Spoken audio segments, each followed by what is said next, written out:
No la lías. Por supuesto. Faltaría más.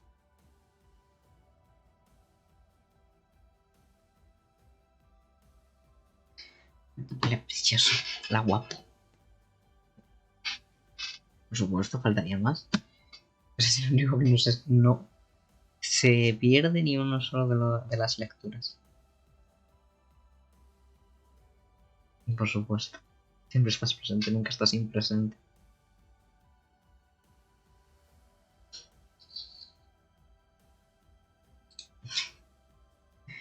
Bueno, no pasa nada. Lo bueno es que aunque te duermas, podrás ver lo que te has perdido en YouTube.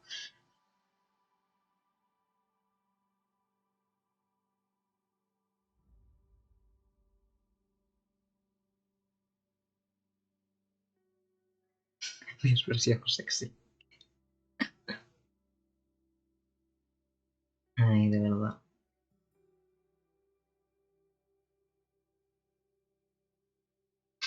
Bueno. Vamos a esperar 5 minutos más. Y empezamos. No, no, claro que no te lo voy a negar. ¿Por qué te lo negaría, de verdad?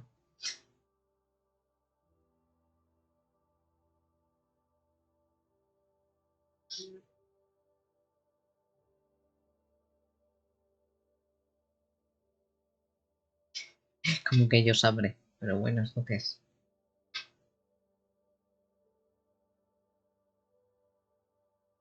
Ay. Me duele un poco la cabeza, la verdad. Hoy solo tocan dos capítulos.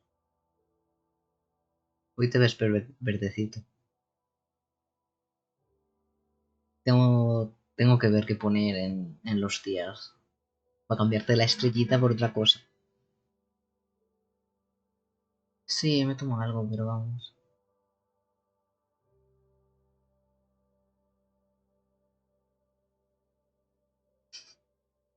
Me encanta, tío, a ver, el emoticón de hype. Sí, por otra cosa, pero no sé qué otra cosa.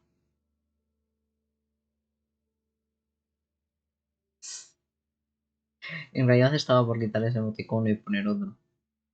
Pero por ahora se va a quedar eso. Tengo que ver qué poner en los emoticonos.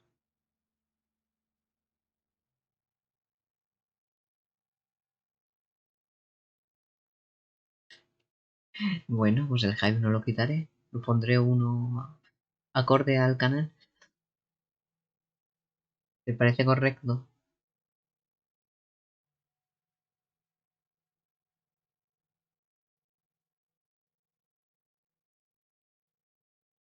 Pues perfecto. Será un hype acorde al canal.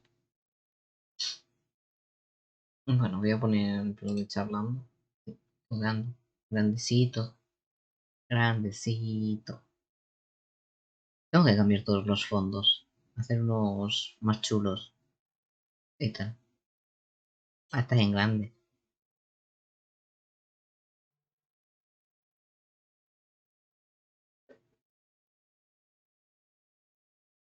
Y sí, sí, tengo que cambiar. En algún momento de mi existencia. Pero es que me da toda la pereza.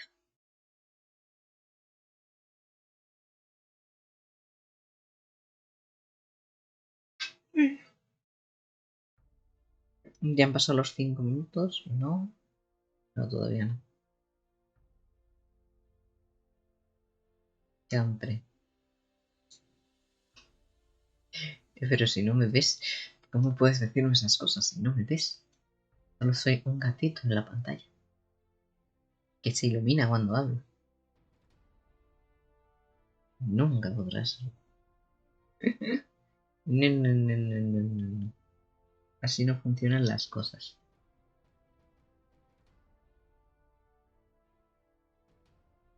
No, no, no, no, no. No, no, no, no, no. No, no, no. Ay,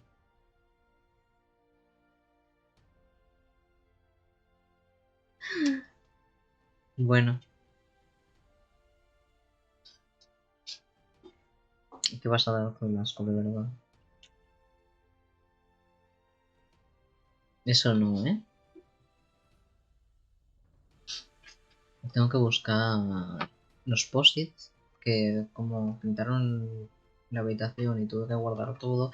Ahora no me acuerdo dónde los dejé. Así que no tengo post.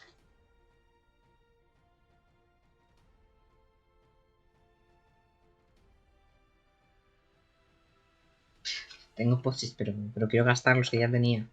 No empezar nuevos. Todo mal, de verdad. Todo mal.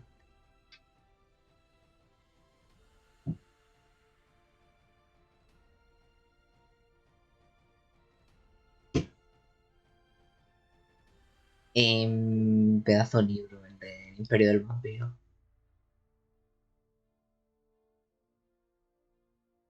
Me encanta. Va a ser otra trilogía. Maldita sea. Me gusta que sea una trilogía de libros así tochos. Tiene más de 1000 páginas el libro.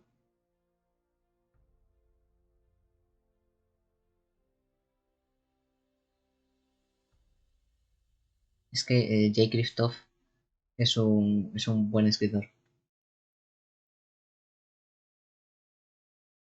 ¿Te leíste las crónicas de Nunca Noche? Si no, léete las crónicas de Nunca Noche.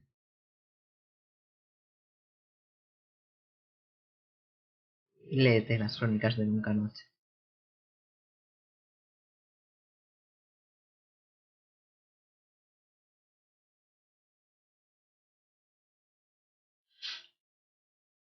A lo mejor si consigo los libros en algún momento, la lea en catalizador de historia.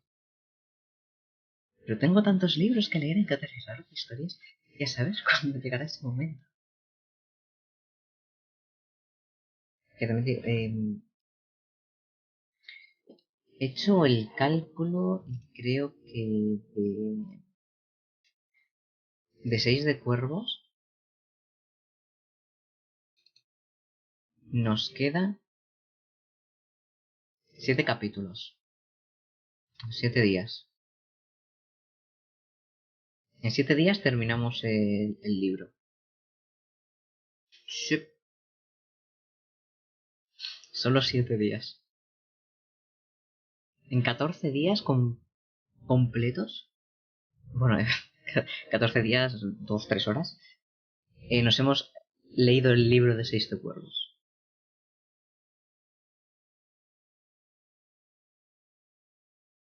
Pero no te preocupes.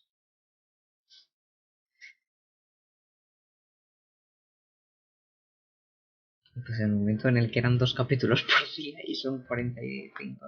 46 o 44 capítulos. Sé que es par, pero no me digas qué número de capítulos. Y que algunos serán más cortitos que otros, 46 capítulos.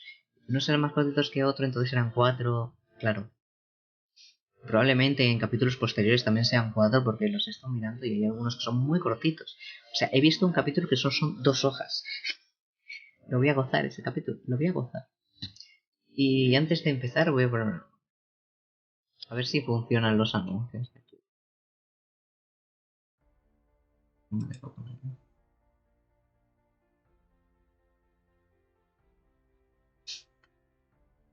Bueno. Supuestamente hay un anuncio. Supuestamente.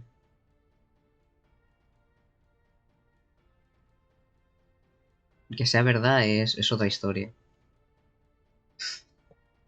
Yo pongo anuncios, pero supongo que Twitch hará lo que le dé la gana. Pero yo pongo anuncios. Yo le di al botoncito de poner un anuncio. F en el chat. A mí no. A mí no. Twitch no quiere funcionar adecuadamente. Ya, no lo sé. Yo pongo anuncios, pero no me quieren pagar. A mí no me tiene traumatizado. Sí, tal cual. Me da trauma menos. Todo mal.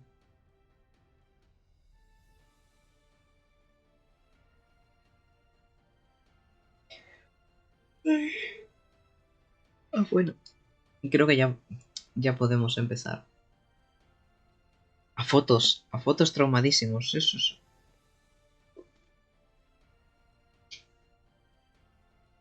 Venga, cuarta parte. Aprende a caer. Capítulo 21. Ineg. Ineg sentía que Kaz y ella se habían convertido en soldados gemelos, siempre marchando, fingiendo que estaban bien, ocultando al resto de la banda sus heridas y magulladuras. El viaje hasta los acantilados que dominaban Yelnholm duró 2 días más, pero la marcha se hacía más amena a medida que avanzaban hacia el sur y se aproximaban a la costa. El clima era más cálido, el suelo se deshelaba y se veían las primeras señales de la primavera. Inés creía que Yelnholm no sería muy distinto de Ketterdam. Un tapiz negro, gris y marrón, una densa maraña de callejuelas envuelta en niebla y humo de carbón, un puerto ajetreado y repleto de barcos de todas clases. El puerto de Yelnholm estaba lleno de barcos, sí, pero las calles eran rectas y ordenadas, como si marcharan en formación hacia las aguas. Las casas, pintadas de vivos colores, rojo, azul, amarillo, rosa, parecían desafiar aquella tierra blanca y agreste y sus largos inviernos. Incluso los almacenes de los muelles estaban pintados con tonos alegres. Así era como Inés se había imaginado las ciudades de niña, pulcros edificios con fachadas de colores pastel. ¿Estaría ya el Ferolin ondeando en su amarradero del puerto? Ondeando la bandera de Kerch y la llamativa enseña naranja y verde de la compañía de la bahía Hanrat. Si el plan salía según esperaba Kaz, mañana por la noche entrarían en el puerto de Yelnholm con Bojul Bajul en su poder. Subirían al barco y estarían en alta mar antes de que ningún ferllano se percatara de lo que estaba pasando. Si el plan salía mal, prefería no pensarlo. Inés levantó la vista hacia el inmenso acantilado sobre el que se alzaba la corte de hielo, como un enorme centinela blanco que oteara el puerto. Matías había dicho que los acantilados eran impracticables. Inés tuvo que admitir que serían un reto incluso para el espectro. Su altura se le antojaba imposible. Y desde lejos, su superficie blanca como la cal parecía tan lisa y reluciente como el hielo. «Cañones», dijo Jesper. Kaz alzó la mirada para observar, con ojos entornados, las enormes armas que apuntaban hacia la bahía.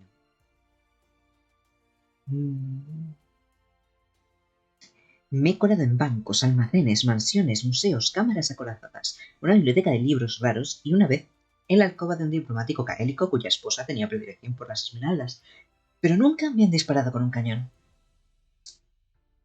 Siempre hay una primera vez para todo, comentó Jesper. Me encanta cómo he dicho la voz diferente, pero digo.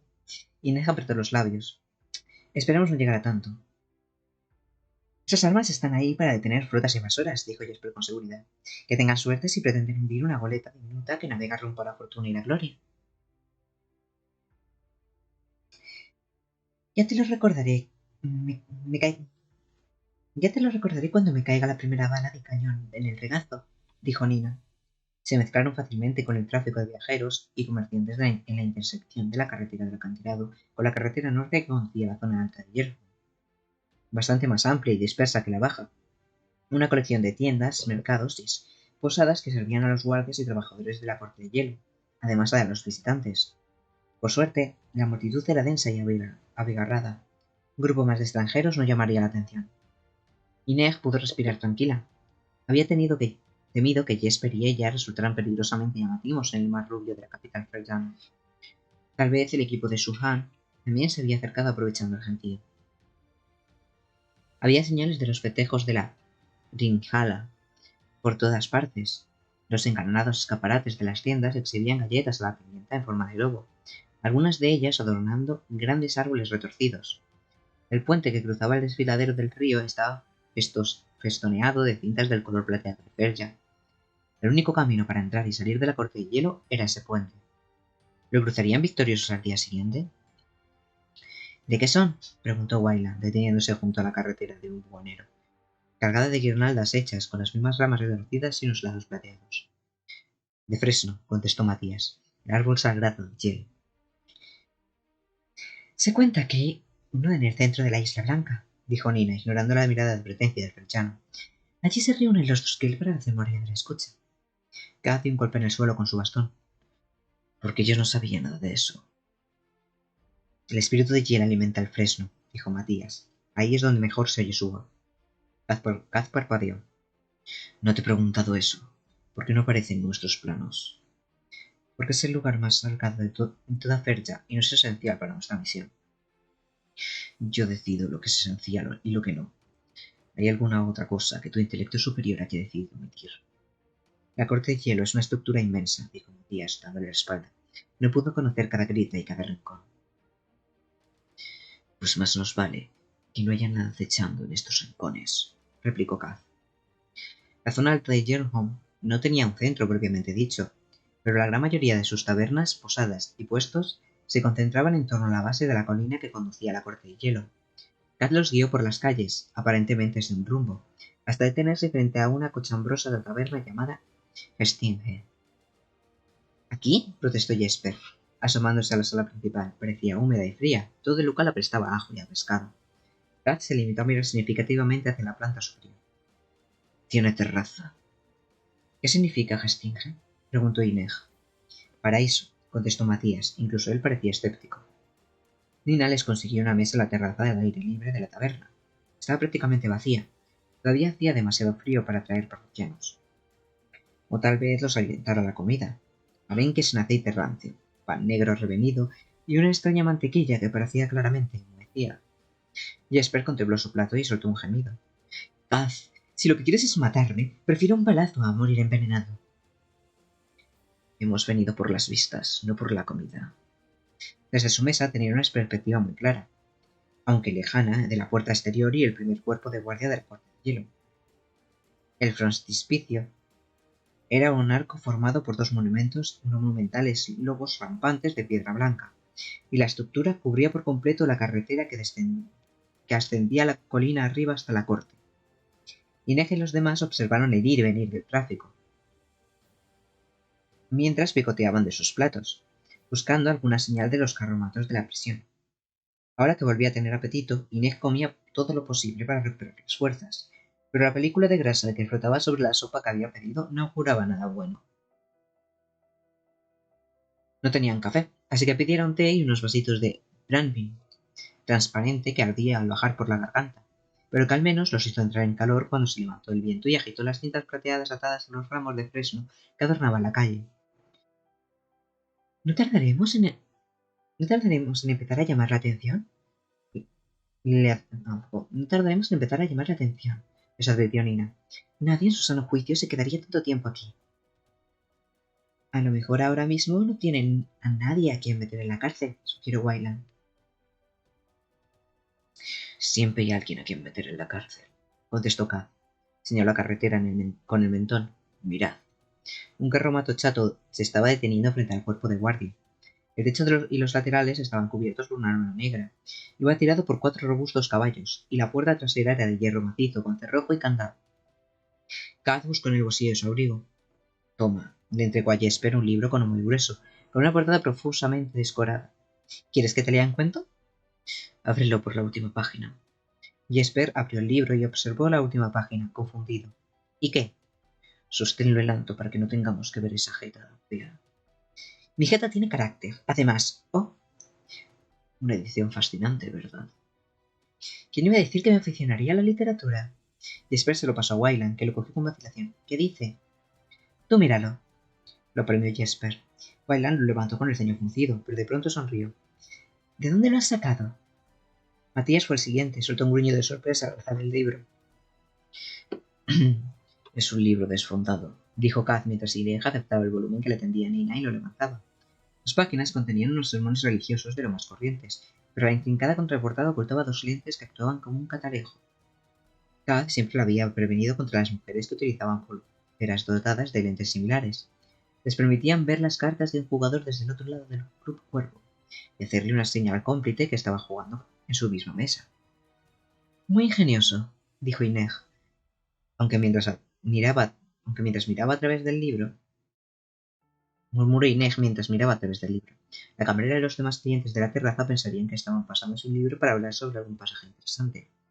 Pero ahora Inés estaba viendo el cuerpo del cuervo, y el carromato aparcado delante como si estuviera allí mismo.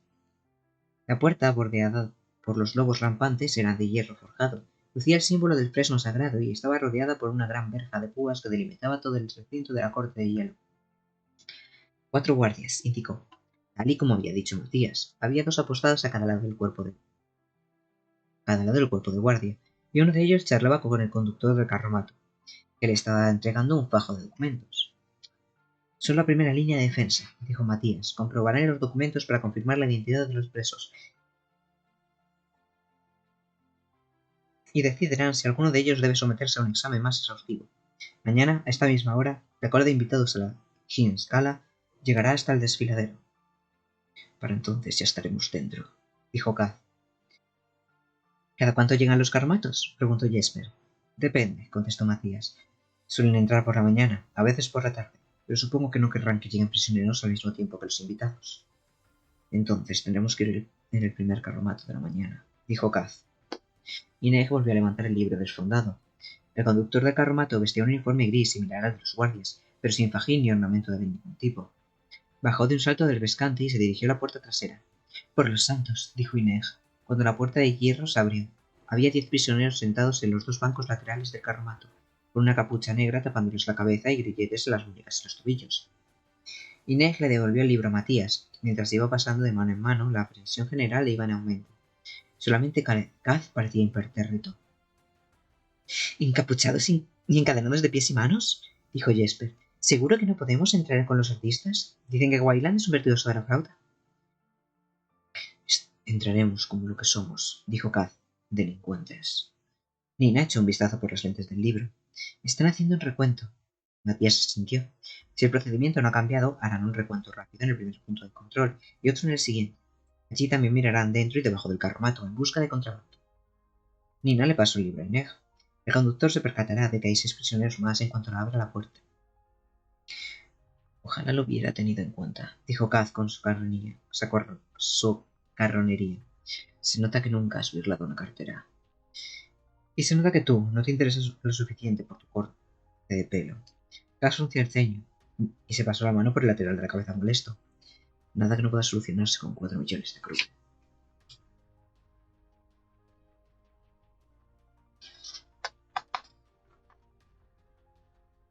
Jesper ladeó la cabeza y sus ojos grises centellearon. ¿Quieres que hagamos de galleta fullera, no? Exacto. No sé qué es eso, dijo Matías. Nina miró a Kaz con rencor. Yo tampoco. No todos tenemos tanta calle como tú, manos sucias. Ni la tendréis jamás, dijo Kaz sin inmutarse. ¿Recordáis a nuestro amigo el primo? Wayland hizo una mueca. Supongamos que el primo es un turista que pasea por el barril. Lo han advertido de que apuntan a los carteristas, así que no deja de llevarse la mano a la cartera, cerciorándose de que siga en su sitio y felicitándose por lo espabilado y lo precavido que es. Él no es ningún tonto. Pero claro, ¿qué está haciendo en realidad cada vez que se lleva la mano al bolsillo del pantalón del abrigo? Está avisando a todos los ladrones de la dura de dónde lleva la vida. Por los santos, balbuceó Nina. Seguro que yo lo he hecho alguna vez. Lo hace todo el mundo, la tranquilizó Ineg. Y esperan con una ceja. Todo el mundo no. Pero es que tú siempre la llevas vacía, replicó Nina. No te pases. Es un hecho. Los hechos son para los que no tienen imaginación, dijo Jesper, agitando la mano con desdén. Ahora bien, un mal ladrón, prosiguió Kaz. Uno que no sabe lo que se hace, agarrar la cartera y saldrá por piernas. Es una buena forma de que te trinque la Starbucks. Pero un ladrón de verdad, como yo, cogerá la cartera y dejará otra cosa en su lugar. ¿Una galleta? Lo de la galleta fullera es solo un nombre. Puede ser una piedra, una pastilla de jabón, o incluso un bizcocho pasado. Si tiene el tamaño adecuado, un ladrón de verdad es capaz de calcular el peso de una cartera con solo ver cómo roba el abrigo de su dueño. Cuando le da el cambiazo, el pobre primo sigue su camino palpándose el bolsillo, feliz como una perdiz, hasta que quiere comprarse una tortilla o posar en las mesas y se da cuenta de que se la han jugado. Para entonces el ladrón ya está lejos, contando billetes. Wayland se revolvió en su asiento, incómodo. Engañar a gente inocente no es algo de lo que sentirse orgulloso. Solo si no lo haces bien. Kaz señaló con la frente el carromato de la prisión, que ya ascendía por la carretera hacia la corte de hielo, y su segundo punto de control. Nosotros vemos esa galleta. Un momento, dijo Nina. La puerta se cierra desde fuera. ¿Cómo vamos a cerrarla una vez estemos dentro? Eso sería un problema si no conocierais al ladrón. Yo me encargo de las cerraduras. Jesper extendió sus largas piernas. Resumiendo, tenemos que forzar la cerradura desde desencadenar e incapacitar a 6 prisioneros, ocupar su lugar y volver a dejar el carromato cerrado a cal y canto, sin que se den cuenta ni los guardias ni los demás prisioneros. Eso es. ¿Hay alguna otra hazaña imposible? Una fugaz sonrisa aflora los labios de Kaz. Luego te paso la lista. Ladrones o no, a Ineg le habría gustado disfrutar de una buena noche de descanso en una cama de verdad. Pero si pretendían colarse en un carromato de la prisión y entrar en la corte de hielo antes de que comenzara la Rinskala, no podían alojarse en una posada. Había demasiado por hacer. Enviaron a Nina a charlar con los vecinos para intentar sacarles el mejor lugar para emboscar el carromato. Tras los espantosos arenques de Gestinge, exigieron que Kaz les proporcionara algo comestible, así que esperaron a Nina en una pastelería abarrotada, bebiendo café mezclado con chocolate. La mesa estaba sembrada de montoncillos de migas mantecosas, los restos devastados de varios bizcochos y galletas. Ineg se dio cuenta de que la taza de Matías seguía intacta. Se iba enfriando lentamente mientras el prechano miraba por la ventana. Esto debe ser muy duro para ti, dijo Ineg en voz baja. Estás en casa, pero al mismo tiempo no. Matías miró fijamente su taza. No tienes ni idea. Yo creo que sí. Llevo mucho tiempo sin ver mi hogar. Kaz se dio la vuelta y se puso a charlar con Jesper. Ineg tenía la impresión de que lo hacía cada vez que ella mencionaba la idea de regresar a Ravka. Por supuesto, Ineg no podía estar segura de que encontraría allí a sus padres. Los Suri eran nómadas. Para ellos, el único hogar verdadero era la familia. ¿Te preocupa que Nina esté sola? Le preguntó Ineg. No. Se le da muy bien, ¿sabes? Tiene talento como actriz. Lo sé, contestó Matías sombríamente. Puede convertirse en cualquier persona. Pero es mucho mejor cuando es Nina. ¿Y quién es Nina? Sospecho que tú lo sabes mejor que cualquiera de nosotros. Matías cruzó sus musculosos brazos. Es valiente, dijo a regañadientes. Y divertida. Una payasa. No hace falta convertirlo todo en un chiste. Atrevida, dijo Ineg. Escandalosa. ¿Y por qué no dejas de buscarla entre la multitud? No es verdad, protestó Matías. Ineg no pudo contener la risa ante la ferocidad de su mirada. Matías deslizó un dedo por la mesa, abriendo camino entre un montón de migas.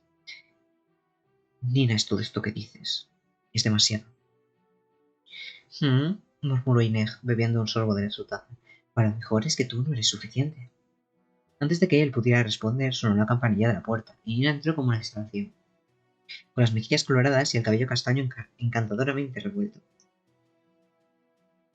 Que alguien empiece a darme bizcochos de inmediato, declaró. A pesar de sus refunfuños, Inés creyó detectar una expresión de alivio con el semblante de Matías. Nina había tardado menos de una hora en averiguar que casi todos los carromatos de la prisión pasaban por una posada llamada la Venta del Guardabosques de camino a la Corte de Hielo. Inés y los demás tuvieron que caminar casi 3 kilómetros desde la zona alta de Yellowford hasta llegar a la taberna. Allí había demasiados granjeros y jornaleros como para serles de utilidad, así que siguieron la carretera un poco más. Cuando localizaron un escondite con una arboleda bastante grande como para sus propósitos, Ineg estaba al borde del desmayo. Dio gracias a sus santos por la energía sin límites de Jesper, que se apresuró a ofrecerse voluntario para adelantarse y montar guardia. Cuando viera llegar el carro de la prisión, haría una señal al resto de la banda con una bengala, y regresaría enseguida con ellos. Nina tardó unos minutos en confeccionar el antebrazo de Jesper para emborronar el carruaje de los despojos.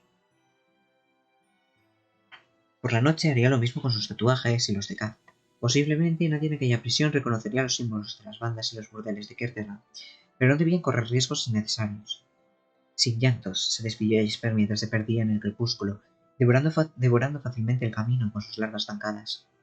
Sin funerales, corearon los demás.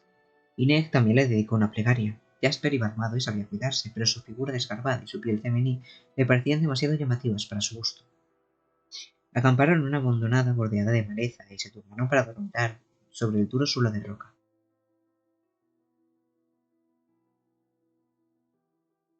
A pesar de la fatiga, Ineg pensaba que no sería capaz de conciliar el sueño. Sin embargo, cuando quiso darse cuenta, la mancha cegadora del sol ya estaba en lo más alto del cielo nublado. Debía de ser más de mediodía. Nina estaba tumbada a su lado, mordisqueando una de las galletas a la pimienta en forma de lobo que se habían comprado en la zona alta. Alguien había encendido una pequeña hoguera. Entre las cenizas se veían los restos pegajosos de un bloque de parafina derretida. ¿Y los demás? Preguntó Inés, mirando a su alrededor. La hondonada estaba desierta. En la carretera. Kat ha dicho que te dejáramos dormir. Inés se frotó los ojos. Probablemente lo había hecho por sus heridas. A lo mejor no había sabido simular en absoluto su cansancio. Un repentino chasquido procedente de la carretera le hizo levantarse y desenvainar sus cuchillos en cuestión de segundos. Tranquila, le dijo Nina. Es Wayland. Jesper ya debería de haberles dado la señal.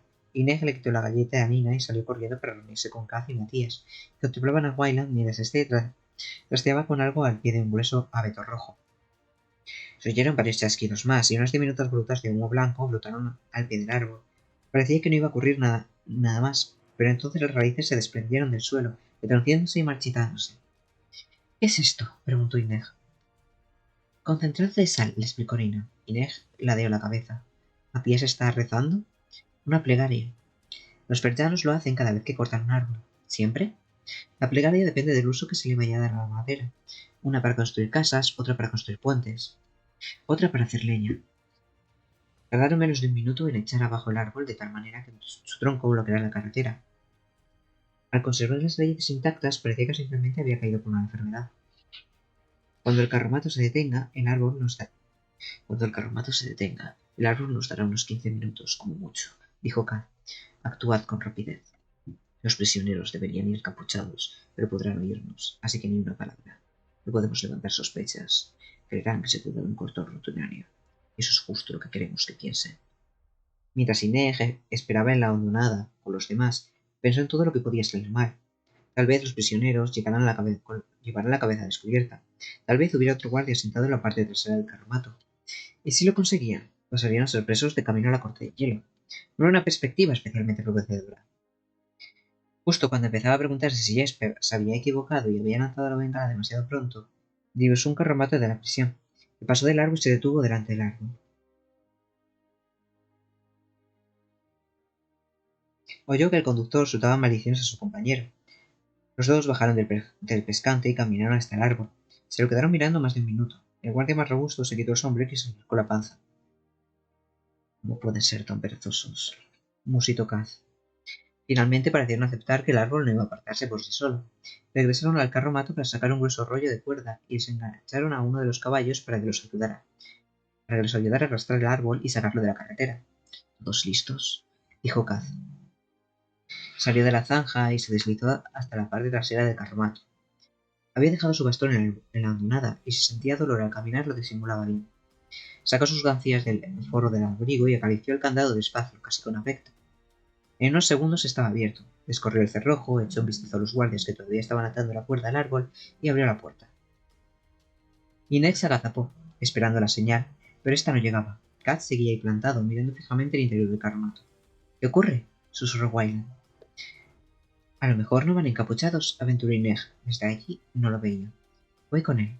Era mejor que no fueran todos a la vez. Inés salió de la hondonada y se deslizó detrás de Kat, que seguía totalmente inmóvil. Le tocó el hombro y Kat dio un respingo. Kat dando un respingo. ¿Qué estaba pasando? Si se lo preguntaba se arriesgaba a dejar su presencia entre los prisioneros. Escudriñó el interior del carromato.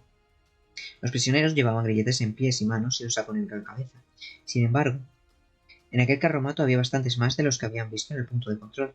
En lugar de ir sentados y encadenados en los bancos laterales, estos estaban de pie muy apretujados. Les habían puesto al cuello unas argollas de hierro enganchadas al techo del carromato. Si alguno intentaba dejarse caer o se inclinaba demasiado, la argolla le cortaría la respiración. Sin embargo, eran tantos y estaban tan juntos que parecía un poco probable que alguno cayera y se asfixiara de verdad. Inés le dio un codazo a Kat. Tenía el rostro pálido, casi desencajado, pero al menos reaccionó. Subía al carromato con movimientos torpes y vacilantes y empezó a forzar las cerraduras de las argollas. Inés le hizo una seña a Matías, que salió de un salto de la hondonada para reunirse con ellos. ¿Qué ocurre? Preguntó uno de los prisioneros en rafcano con voz asustada. Tig, rugió Matías en frenzano. De inmediato todos los prisioneros del carromato se dieron como soldados en formación. Inés también lo había hecho sin darse cuenta.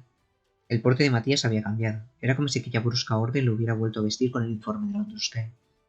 Inés lo observó con nerviosismo. Había empezado a sentirse cómoda con Matías. Un hábito agradable pero imprudente. Kat liberó los grilletes de 6 pares de pies y manos, uno tras otro. Inés y Matías hicieron bajar a los 6 prisioneros que estaban más cerca de la puerta. No había tiempo para elegirlos por su altura ni por su constitución, ni siquiera por su sexo.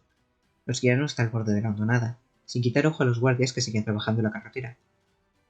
¿Qué estáis haciendo?, se atrevió a preguntar otro de los prisioneros. Tig, se apresuró a repetir Matías para hacerlo callar. En cuanto los tuvieron a buen recaudo, Nina les ralentizó el pulso para dejarlos inconscientes. Solo entonces Wayland les quitó las capuchas. 4 hombres, uno de ellos bastante anciano, una mujer de mediana 10 y un muchacho sub. No era lo ideal, desde luego, pero con un poco de suerte los guardias no serían demasiado quisquillosos. Pues de todo, ¿qué problema podía suponer un grupo de convictos encadenados? Nina les inyectó una sustancia que los mantendría más tiempo anestesiados, y Wayland le ayudó a esconderlos en la hondonada, detrás de los árboles.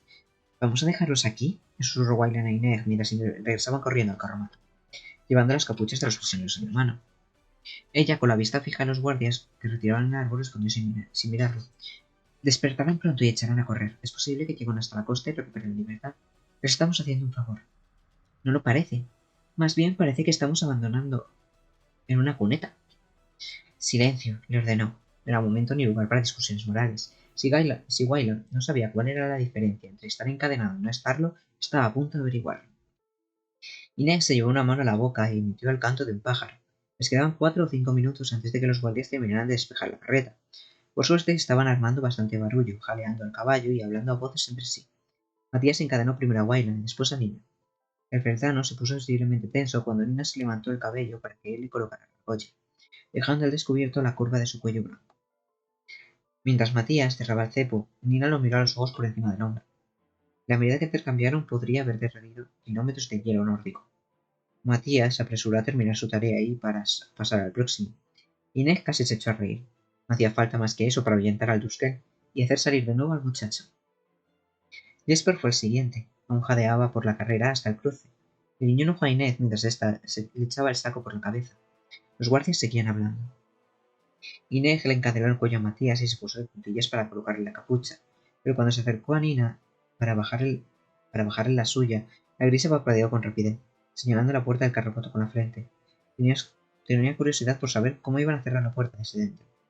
Observa, le dijo Inés moviendo los labios. Kaz le hizo una seña a Inés, que bajó de un salto, cerró la puerta del carromato, echó el cerrojo y colocó el candado. Un segundo después, el lado contrario de la puerta se abrió. Kaz había desmontado las bisagras. Era un truco que empleaban a menudo cuando una cerradura era demasiado compleja para abrirla con rapidez, o cuando querían que un robo pareciera hecho desde dentro. Es perfecto para fingir suicidios, le había dicho Kaz en una ocasión. Inés no sabía si lo había dicho en serio. Echó un último vistazo para la carretera. Los guardias ya habían terminado con el árbol. El más alto se sacudía las manos y daba palmadas en la grupa del caballo. El otro ya estaba aproximando al pescante. Inés sujetó el borde de la puerta y entró de nuevo en el carromato. De inmediato, Kaz empezó a montar las bisagras. Inés le encasquetó la capucha a la sorprendida Nina y luego ocupó su sitio al lado de Jesper. Sin embargo, incluso bajo aquella luz mortecina se dio cuenta de que Kaz se movía demasiado despacio. Nunca había visto tanta torpeza en sus dedos enguantados. ¿Qué le pasaba? ¿Y por qué se había quedado helado frente a la puerta del carromato? Algo lo había hecho titubear. ¿El qué? Oyó un repiqueteo metálico. Se le había caído uno de los tornillos. Inés echó un vistazo al suelo del carromato y lo empujó con el pie para acercarse, intentando ignorar el potente latido de su corazón. Kaz acuclilló para colocar la segunda bisagra. Respiraba pesadamente. Estaba trabajando casi a oscuras, guiándose solo por el tacto, y con aquellos dichosos guantes de cuero que siempre insistía en llevar. Pero Inés sospechaba que ese no era el motivo de que estuviera tan nervioso. Oyó pasos en el lado derecho del carromato y las voces de los guardias. Date prisa, Kaz. Inés no había tenido tiempo de borrar sus huellas, y si el guardia se daba cuenta, y si se apoyaba en la puerta y ésta se soltaba de sus voces de repente, revelando la presencia de Kaz Brekker sin capucha ni cadenas. Oyó otro repiqueteo. Kaz maldijo entre dientes. De pronto la puerta tembló cuando el guardia agarró el candado, y lo agitó para comprobar que estaba bien cerrado. Kaz presionó la bisagra con la mano para que no se moviera. La rendija de luz se ensanchó. Inés contuvo la respiración. Las bisagras aguantaron. Oyó otro grito en ferciano y más pasos. Tras el chasquido de las riendas, el carromato avanzó traqueteando por la carretera. Inés dejó de contener el aliento. Tenía la garganta totalmente seca. Kaz ocupó su sitio al lado de Inés y se le tapó la cabeza con una capucha. Su olor mohoso le inundó las fosas nasales. A eso le faltaba ponerse la suya y encadenarse. Pan comido, un truco de magia barato. Y Kaz se lo sabía a todos. Inés notó la tensión del brazo de Kaz. desde el hombro hasta el codo, mientras se colocaba la argolla en el cuello. También sentía la presión de otros cuerpos y la espalda y los costados, apetujados contra ella. De momento estaban a salvo, pero a pesar del estruendo de las ruedas del carromato, Inés notó que Kaz respiraba cada vez peor. Ahora jadeaba y resollaba como un animal atrapado en un cepo. Jamás había imaginado que algún día lo oiría respirar así. Y fue precisamente por estar escuchando con tanta atención que Inés supo en qué momento exacto Kaz Breaker, Manos Sucias, el bastardo del barril y el chico más tarde que Terza, se desmayó.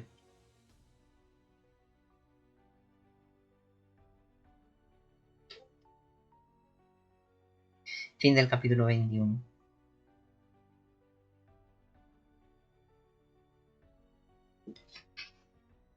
¿Qué te ha parecido el capítulo, Elías?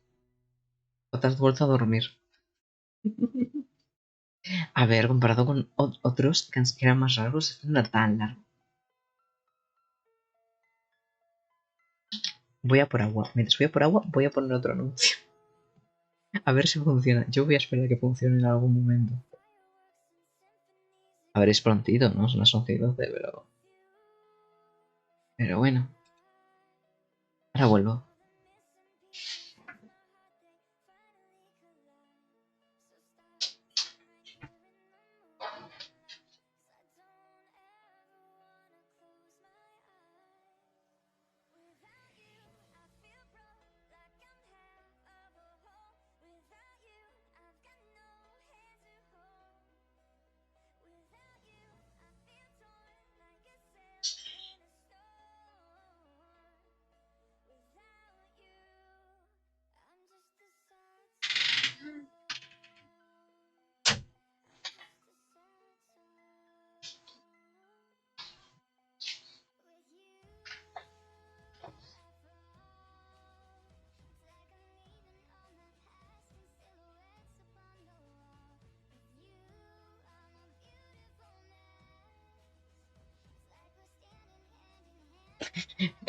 Con estrellitas.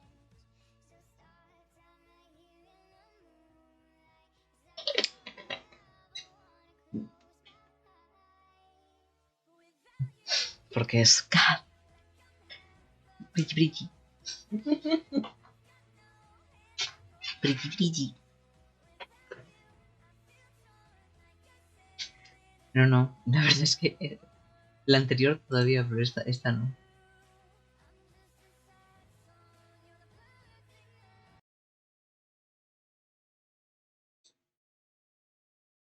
Es Cat Brilli, brilli. Sí. Brilli, brilli, Cat Brilli, brilli. Bueno. Comienzo ya el segundo capítulo del día de hoy. Y así nos vamos prontito a dormir. Capítulo 22. Kaz. El dinero que les había dado el señor Herzog se les acabó en una semana. Jordi intentó devolver su abrigo nuevo, pero la tienda no lo aceptó. Las botas de Kaz ya estaban demasiado usadas. Cuando llevaron al banco el acuerdo de préstamo que había firmado el señor Herzog, descubrieron que, a pesar de sus sellos de aspecto oficial, era papel mojado. Nadie conocía al señor Herzog ni a su socio. 2 días más tarde los echaron de la pensión y tuvieron que irse a dormir debajo de un puente, pero la Stadtwatch no tardó en ahuyentarlos. Vagaron sin rumbo hasta que amaneció. Jordi insistió en volver a la cafetería, y los dos se quedaron sentados largo rato en el parque de enfrente. Pero cuando anocheció y la guardia empezó a hacer la ronda, Kaz y Jordi se dirigieron al sur, hacia la zona baja del barril, donde la policía no se molestaba en patrullar. Durmieron bajo unas escaleras, en el callejón de una taberna, entre una estufa rota abandonada y unas bolsas de basura. Esa noche nadie los molestó, pero al siguiente los sorprendieron unos gorcillos que les dijeron que estaban en territorio de los de gaviotas. Le dieron una paliza a Jordi y tiraron a Kaz al canal después de robarle las botas. Jordi sacó Kaz del agua y le puso su abrigo seco. «Tengo hambre», dijo Kaz. «Yo no», respondió Jordi. No supo por qué, pero su respuesta le hizo tanta gracia que los dos hermanos echaron a reír. Jordi le dio un abrazo y le dijo: «De momento la ciudad va ganando, pero ya verás quién gana al final». Al día siguiente, Jordi amaneció con fiebre. Años más tarde, el brote de Bazazela que azotó Ketterdam sería conocido como la plaga de la Dama de la Reina. El nombre del barco que, se decía, había traído la enfermedad a la ciudad Las zonas más pobres del barril se llevaron la peor parte. Los cadáveres se acumulaban en las calles y unas gabarras recorrían los canales, recogiendo los cuerpos con largas palas y ganchos para transportarlos hasta la barcaza del segador y quemarlos. Kaz empezó a tener fiebre 2 días después que Jordi. No tenían dinero para comprar medicamentos ni para pagar los servicios de un médico, así que se acurrucaron juntos en el montón de cajas de madera rotas que habían dado en llamar el nido. Nadie vino a echarlos. La enfermedad había dejado fuera de juego a las bandas. Abrumado por la fiebre, Kaz soñó que volvía a la granja. Al llamar a la puerta, Jordi y él mismo ya estaban sentados a la mesa de la cocina. Lo veían por la ventana, pero no los dejaban entrar, así que deambulaba por la pradera, temeroso de tumbarse entre la hierba alta. Cuando despertó, no olía a heno, ni a tréboles, ni a manzana, solamente a humo de carbón y verduras podridas. Jordi estaba tumbado a su lado, mirando fijamente el cielo. No me dejes, quiso decirle Kaz, pero estaba demasiado exhausto. Recostó la cabeza en el pecho de Jordi y lo encontró raro, frío y duro. Quería estar soñando cuando los trabajadores lo subieron a la gabarra. Sintió que caía al vacío y de pronto estaba atrapado en una maraña de cuerpos. Intentó gritar, pero estaba demasiado débil. Estaban por todas partes. Brazos, piernas, vientres rígidos, miembros putrefactos y rostros azulados cubiertos de las pústulas de la brasacela. Kaz se debatía entre la consciencia y la inconsciencia, sin saber que era real y que era producto de un sueño febril, mientras la gabarra ponía rumbo al mar. Cuando volcaron la carga en el bajío de la barcaza del segador, encontró fuerzas suficientes para gritar. «Estoy vivo», chilló tan fuerte como pudo, pero Kaz era demasiado pequeño y la gabarra ya regresaba al puerto. Intentó sacar a Jordi del agua. Tenía la piel blanca y magullada, cubierta de las diminutas pústulas rojas que daban nombre a la brasacela. Pensó en el perrito mecánico, en el chocolate caliente que habían tomado en el puente. Pensó en que el paraíso se parecería a la cocina de aquella casa del Bergstraat y que olería al hotspot recién salido del horno de los Gerson. Todavía conservaba el lazo rojo de Saskia. Podría devolvérselo. Prepararían dulces con pasta de membrillo. Margit tocaría el piano y él se quedaría dormido junto a la chimenea. Cerró los ojos para dejarse morir. Kaz contaba con despertar en el más allá, calentito y asado, con la barriga llena y al lado de su hermano, pero despertó rodeado de cadáveres. Yacía en el bajío de la barcaza del segador, con la ropa empapada y la piel arrugada por el agua. El cuerpo de Jordi sí que estaba a su lado, pero casi irreconocible, blanco y hinchado por la podredumbre, flotando en la superficie del agua como un macabro pez de las profundidades. Kaz volvía a ver con claridad y la erupción había remitido. Ya no tenía fiebre. Se había olvidado del hambre, pero tenía tanta sed que apenas seguí que iba a enloquecer, que pensaba que iba a enloquecer. Esperó todo el día y toda la noche sobre el montón de cuerpos, oteando el puerto con la esperanza de que la gabarra regresara. Tenían que venir a encender el fuego si querían quemar los cadáveres. ¿Pero cuándo? ¿Los recogía en casa de diario? ¿Cada 2 días? Estaba débil y deshidratado. Sabía que no aguantaría mucho más. La costa parecía muy lejana y no tenía fuerzas para nadar tanto. Había sobrevivido a la fiebre, pero seguramente iba a morir allí, en la barcaza del segador.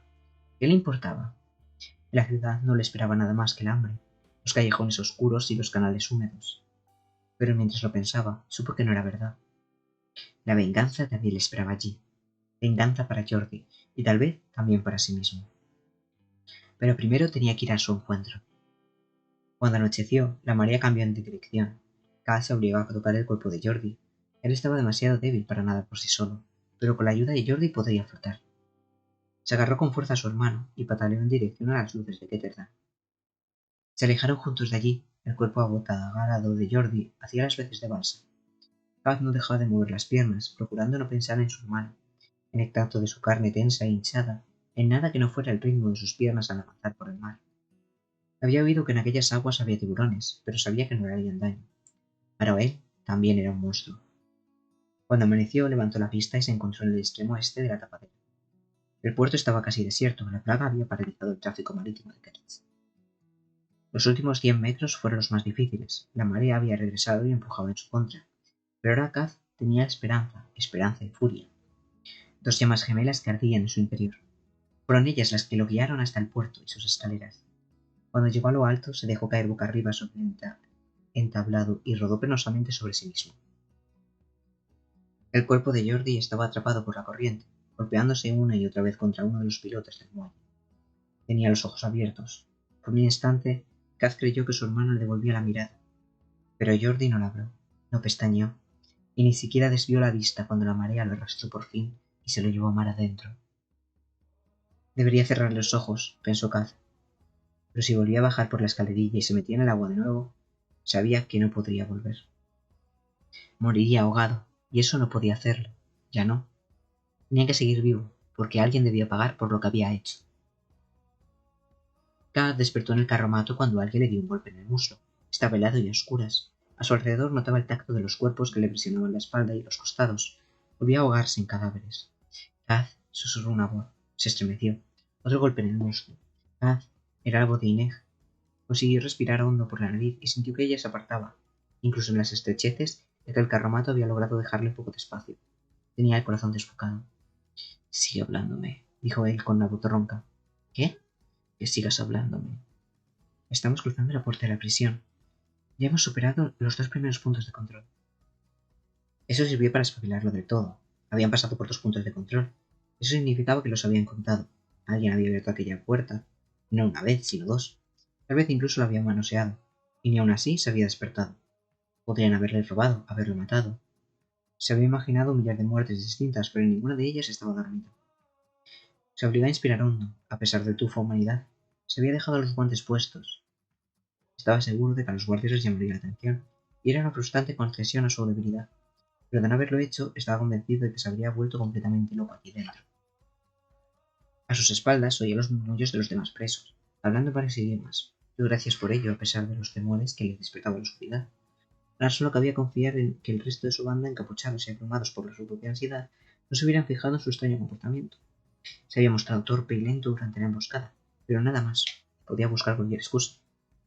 Odiaba que Ineg o cualquier otro lo hubieran visto así, pero a ese pensamiento lo acompañó otro. Mejor que haya sido ella. En el fondo, Kaz sabía que Ineg nunca se lo contaría a nadie, que nunca usaría esa información en su contra. Ineg dependía de la reputación de Kaz, y no querría hacerlo parecer débil. Pero había algo más, ¿verdad? Ineg nunca lo traicionaría. Él lo sabía. Empezaba a marearse. Aunque Kaz había puesto su vida en manos de Ineg en incontables ocasiones, le resultaba mucho más aterrador tener que confiar en que guardara aquel órgano secreto. El carromato se detuvo, descorrieron el cerrojo y las puertas se abrieron de par en par. Oyó voces en ferllano, arañazos y un golpe sordo. Abrieron la argolla del cuello y lo bajaron del carromato por una rampa, junto con los demás prisioneros. Oyó el chirrido de una verja al abrirse y los condujeron al interior, arrastrando los pies engrilletados. Le quitaron la capucha con brusquedad. Kaz entornó los ojos. Estaban en un gran patio. La enorme puerta de la muralla circular ya estaba descendiendo. Al cerrarse definitivamente golpeó el suelo de piedra con una sucesión de puños, gemidos y chirridos. Cuando Kaz levantó la mirada, vio a los guardias apostados a lo largo del tejado del patio, apuntando a los prisioneros con sus rifles. Los guardias de abajo recorrían la hilera de cautivos encadenados, intentando identificarlos por su nombre o descripción con los documentos que traía el conductor. Matías había descrito en detalle la disposición de la corte de hielo, pero apenas había dicho nada sobre su aspecto. Kaz esperaba un sitio viejo, frío y húmedo.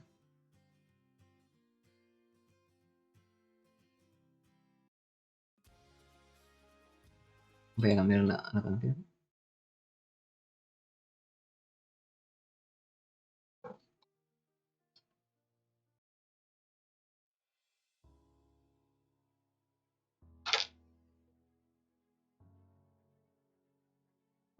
Un edificio erosionado y deprimente de piedra gris. En su lugar, estaba rodeado por unos mármoles tan blancos que casi parecían azules. Sentía que acababa de entrar en una versión onírica de las duras tierras norteñas que habían recorrido.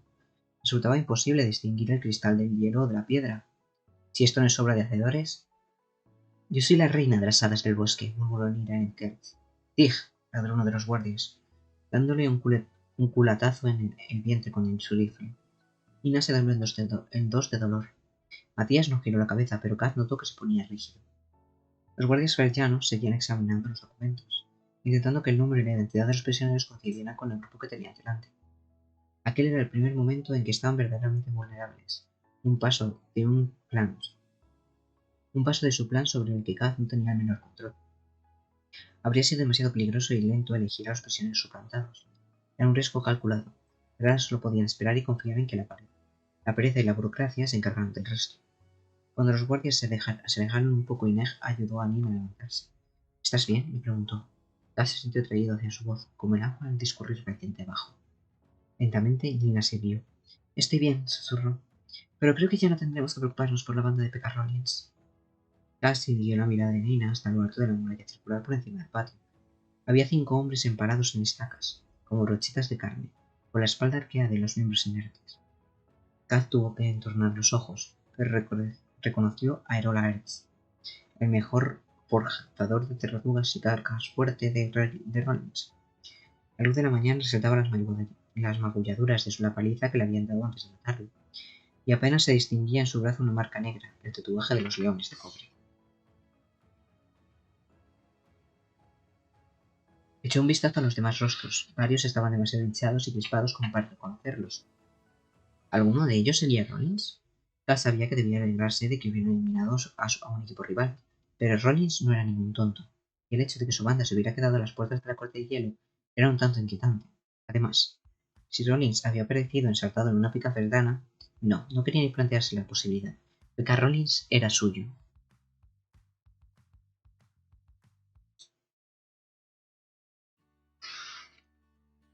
Los guardias discutían con el conductor del carromato. Uno de ellos señalaba a Ineg. ¿Qué pasa?, preguntó Catalina. Dicen que los documentos no están bien, que les ha traído a una chica Sully en lugar de a un chico Sub. ¿Y el conductor qué dice? Que no es problema suyo. Así me gusta, murmuró Kaz esperanzado.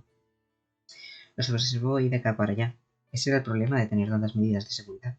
Los guardias siempre confiaban en que algún otro detectara los errores y solucionara los problemas. La pereza no era tan fiable como la avaricia, pero seguía siendo una herramienta muy útil. Al fin y al cabo, no eran más que prisioneros, encadenados, superados en número y a punto de ser arrojados a una celda. Eran inofensivos. Finalmente, uno de los guardias suspiró y señaló a sus compañeros. «Dibeskemen». «Adelante», tradujo Nina.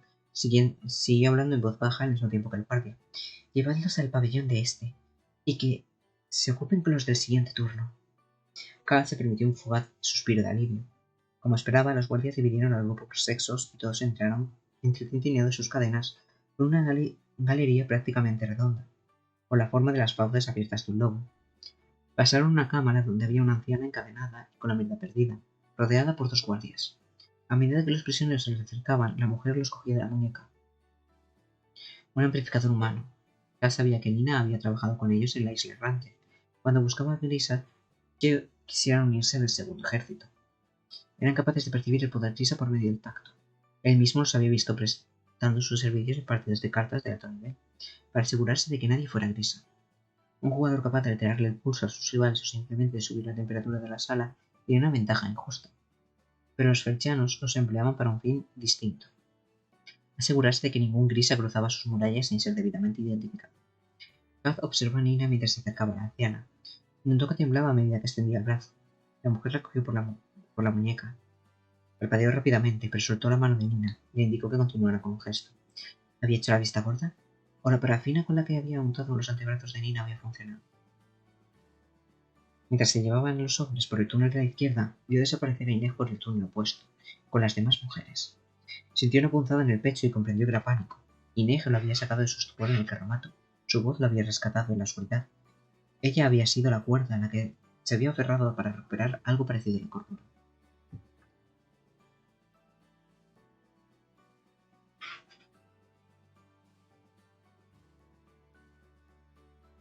Condujeron a los hombres hacia un oscuro tramo de escaleras que ascendían hasta una pasarela de metal. A su izquierda veían la mole blanca y lisa de la muralla circular. A la derecha la pasarela dominaba un enorme recinto de cristal, de casi medio kilómetro de largo y tan alto que parecía que dentro habría entrado cómodamente un buque mercante. Estaba iluminado por una gigantesca lámpara de hierro que pendía del techo como un capullo refulgente. Al bajar la mirada, Kaz vio hileras e hileras de carromatos blindados, rematados por una torreta en forma de cúpula, coronadas a su vez por sendas armadas de fuego. Las ruedas eran grandes y estaban unidas por una gruesa banda de metal. De todos ellos, justo en el lugar donde normalmente habrían estado enganchados los caballos, sobresalía un arma enorme, a medio camino entre un rifle y un cañón. ¿Qué son estos trastos?, susurró. Torbegen, dijo Macías entre dientes. No hacen falta caballos para moverlos. Cuando me fui de aquí todavía estaban perfeccionando su diseño.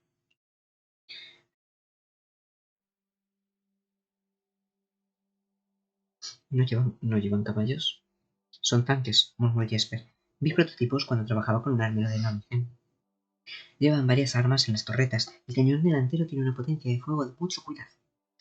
Dentro del recinto también había artillería pesada de avancarga, armeros de rifles, municiones y unas pequeñas bombas negras que los arcanos llamaban grenadier. Al otro lado del cristal, las paredes estaban decoradas por una compleja composición de armas más antiguas, hachas, lanzas y arcos. Y justo encima había un estandarte plateado y blanco con las palabras Strimac Perda. Cada miró de reojo a Matías y el gigantor murmuró: Poderío Ferjano. Kaz observó el grueso cristal. Sabía bastante sobre defensas y Nina estaba en lo cierto. Aquel cristal era obra de hacedores, impenetrable y a prueba de balas. Al entrar o salir de la prisión, los cautivos tenían que pasar por delante de todas aquellas armas, municiones y máquinas de guerra, brutales recordatorios del poder del Estado Ferjano. Alardead todo lo que queráis, pensó Kaz. Da igual lo grande que sea el arma si no sabes dónde tienes que apuntar. Al otro lado del recinto vi una segunda pasarela por la que estaban desfilando las prisioneras. A Ineg no le pasará nada. Tenía que mantener la calma. Ahora estaba en el territorio enemigo, un lugar sumamente peligroso. La clase de atolladero del que uno no salía a menos que tuviera sangre fría. ¿Habría llegado hasta allí el equipo de los leones antes de que los descubrieran? ¿Y dónde estaba Pecarrones? ¿Se había quedado sano y salvo en Kertz? ¿O también era prisionero de los Verjanos? No importaba. Por ahora, Kat tenía que centrarse en el plan y encontrar a Jules Bayor. Miró de reojo a los demás. Wayland parecía a punto de mirarse encima. Elbar tan osco como siempre. Jesper se limitó a sonreír y le dijo: Bueno, ya hemos conseguido que nos encierren en la prisión más segura del mundo. No sé si somos unos genios o una mayor banda de imbéciles que han pisado la tierra. Pronto lo sabremos. Los guiaron hasta otra sala de paredes blancas, en este caso llena de cubas de hojalata y mangueras. El guardia ladró algo en Ferjano. Kat vio que Matías y varios más empezaron a desnudarse. Tragó saliva al sentir que la bilis se le ascendía por la garganta. No iba a vomitar. Podía hacerlo, tenía que hacerlo, pensó en Jordi. ¿Qué diría él si su hermanito pequeño echaba a perder la oportunidad de vengarlo por ser incapaz de dominar aquel estúpido trastorno? Pero eso solo le sirvió para recordar el tacto de la carne fría de Jordi, distendida por el agua salada, y los cuerpos que los rodeaban por todas partes en la gabarra. Se le empezó a enturbiar la visión. Espabila, Beque. Se reprendió, pero no sirvió de nada. Iba a desmayarse otra vez. Entonces todo habría terminado. En una ocasión Inés le había ofrecido enseñarle a caer. El truco es que no llegan a derribarte, había respondido. El truco es que no llegan a derribarte, había respondido él con una carcajada. No, Kat, había replicado Inés. El truco es volver a levantarte. Más perogrullada Sully, pero le bastó con el recuerdo de algo de Inés. Podía hacerlo, tenía que hacerlo, no solo por Jordan, sino también por su equipo. Los había traído hasta allí, habría traído a Inés hasta allí. Tenía la responsabilidad de sacarlos. El truco es volver a levantarte. La voz de Inés siguió repitiéndole esas palabras una y otra vez, mientras Kat se quitaba las botas, la ropa y, por último, los guantes. Se dio cuenta de que Jesper le miraba fijamente las manos. ¿Qué esperabas?, gruñó Kat. Por lo menos unas garras, contestó Jesper, desviando la mirada hacia sus pies desnudos y huesudos. A un espolón. La guardia regresó tras echar toda su ropa en una vagoneta, que sin duda llevarían después a la incineradora. Se acercó a Kat, echó la cabeza hacia atrás con brusquedad y le obligó a abrir la boca, palpándola con sus dedos gruesos. Se le empezó a llenar la visión de motas negras, pero luchó por mantenerse consciente. Los dedos del guardia tocaron los dientes entre los que había encajado el disco de balín, y después examinaron el interior de sus carrillos. «¡Oh, deja ya!», exclamó el guardia. «Pere Juret», gritó de nuevo mientras sacaba dos finas varillas de metal de la boca de Kat. Las ganzúas repiquetearon al caer al suelo de piedra. El guardia le bramó algo en Ferjano y le propinó un fuerte puñetazo en la cara. Kat cayó de rodillas, pero se obligó a levantarse. Reparó en la expresión de pánico de Wayland mientras el soldado lo empujaba hacia la fila para darse una ducha. Cuando salió chorreando y tiritando, otro guardia le entregó una túnica y unos pantalones descoloridos. Kat se vistió y avanzó cojeando con los demás presos hacia la zona de ingreso. En ese momento habrían renunciado a la mitad de su parte del botín de 30 millones de brugge a cambio de sentir el reconfortante peso de su bastón. El calabozo provisional se parecía mucho más a lo que él se esperaba. Allí no había piedra blanca ni bretinas de cristal, solamente barrotes de hierro y paredes grises y húmedas. Los metieron en una celda ya abarrotada. Elba se sentó, inmediatamente de espaldas a la pared, sin quitarles ojo a los presos. y se paseaban de un lado a otro. Cass apoyó los barrotes de hierro mientras los guardias se marchaban. Percibía el movimiento de los cuerpos a sus espaldas. No estaban tan espetujados, pero aún así sentía que los tenía demasiado cerca. Aguanta un poco más, se dijo. Sentía las manos desagradablemente desnudas. Aguardó. Sabía perfectamente lo que iba a pasar. Había calado a los demás presos nada más entrar en la celda, y sabía que sería el caérico musculoso de la mancha de nacimiento el que iría por él. Se le veía inquieto, nervioso, y era evidente que se había fijado en recoger el cazo. Tullido, le dijo el cálico enferllano. Luego de Novenkerch, hablando con un fuerte acento. No tenía que haberse molestado. Kaz conocía esa palabra en multitud de idiomas. En un segundo, Kaz notó el movimiento del aire cuando el caérico quiso poner la mano encima. Dio un paso a la izquierda y el hombretón perdió el equilibrio, impulsado por su propia inercia. Al pasar a su lado, Kaz lo agarró del brazo y se lo encajó entre los barrotes, hasta el hombro. El cálico dejó escapar un escandaloso gruñido cuando su rostro se estampó contra los barrotes de hierro. Kaz presionó el brazo del cálico contra el metal, apoyando todo su peso en el cuerpo de su oponente hasta que oyó un satisfactorio pop cuando el brazo se le descolocó del hombro. Justo cuando el hombre abría la boca para gritar, Kaz se le tapó con una mano y le pellizcó la nariz con la otra. El resto de su piel desnuda le daba náuseas. «Shh», dijo, llevándolo de la nariz hasta el banco de la pared. Los demás prisioneros se apartaron para dejarle sitio. El hombre se dejó caer pesadamente en el banco, con los ojos llorosos. Kaz siguió tocándole la nariz y la boca. El cálico se estremeció. ¿Quieres que te lo vuelva a poner en su sitio?, le preguntó. El cálico gimoteó. Sí. El hombre volvió a gimotear. Todos los prisioneros los estaban mirando. Si gritas, me aseguraré de que nunca puedas volver a usarlo. ¿Entendido? Destapó la boca y le volvió a colocar el brazo en su lugar. El cálico se dejó caer de costado hasta acurrucarse sobre el banco y empezó a sollozar. Kaz se frotó las manos en los pantalones y regresó a su lugar, junto a los barrotes. Sabía que los demás lo estaban mirando, pero ahora estaba seguro de que lo dejarían en paz. El bar se le acercó. ¿Era necesario? No, en realidad sí lo era, para asegurarse de que nadie los molestara mientras llevaban a cabo su plan, pero también para recordarse a sí mismo que no estaba indefenso.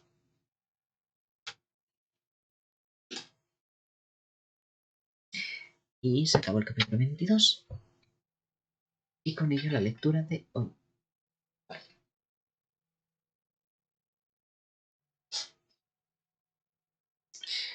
Bueno, parece que ya están en la prisión del lugar. No, sí, el libro es es que son unos intensitos todos, de verdad. Son unos intensitos todos. Me encanta como la música en realidad no se ha parado, pero está en silencio completamente. Todos son unos intensitos. Es que no pueden con ello. Es parte de su ser.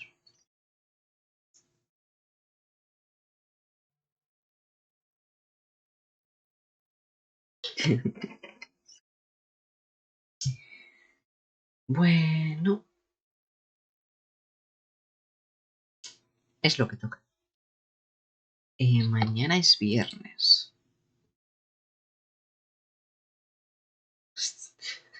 Siempre necesitan ayuda, pero nunca la aceptarán.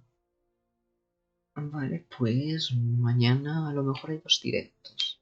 El de mediodía para la lectura y el de por la noche que será Pokémon.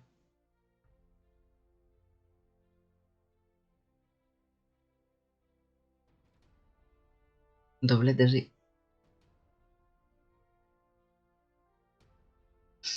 Siempre estás cuando hay lectura. Siempre, siempre, siempre. Exacto. Como siempre. Bueno, dicho esto, vamos a dejar el directo hasta aquí. Y nos veremos mañana. Por supuesto, es fiel e interesado. Venga, nos vemos mañana. Chao.